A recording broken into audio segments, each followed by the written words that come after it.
Hello, this is Dr. Kormanik with Running Rehab. So here I'm going to go over a quick, simple exercise that's called the bear pose. And the focus of this one, there's a lot of different ways that we can sort of work this exercise, but this one we're going to focus on foot-ankle mechanics.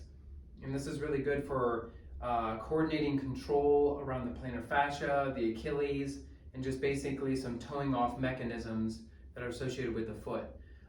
So the classic bear pose is here. So you guys might remember the bear crawl from like grade school. So this is the bear pose. That's a pretty aggressive pose to get into. So we're going to sort of start with an abbreviated bear pose like this. Okay.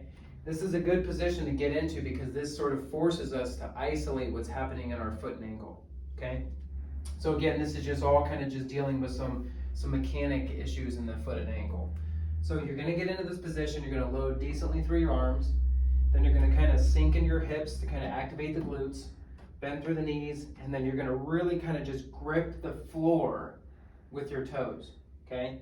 And then from this position, when you really feel kind of anchored and set, then you're going to kind of just like rock up and down, almost like you're doing like a toe off of walking or running.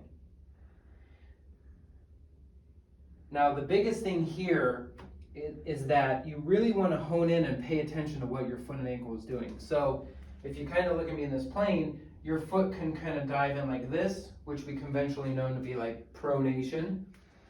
You could roll out this way, which would be like supination, or your big toe could be really stiff and sort of force you out this way, which is like late phase supination. Or it can go the other way and then you can sort of dive in. But basically what we want to do is you want your foot to sort of move along the line of strength of your Achilles, which basically means that you're going to want to just toe off and you don't want to have any shearing like this that happens. So we don't like sort of that side-to-side movement of the foot and ankle. We want to have just kind of north-south, just what we call sagittal plane movement, just front to back. So a lot of times you'll get in this position and you're like, it looks really easy, but when you go up and down, you'll find that your ankle wants to exaggerate one direction versus the other. So just keep an eye on it and then just kind of like work up and down. Like on this left one, I have a tendency to want to sort of dive in like this. So I have to work really, really hard to fire through my post tib right here to hold my foot level, okay? Now, when you kind of get into this position and you feel nice and comfortable, so you're going up and down, you can see this left one, I have to work really hard to make sure my foot is nice and level. I'm actually actively gripping my toes and then as I'm going up and down with the mechanics.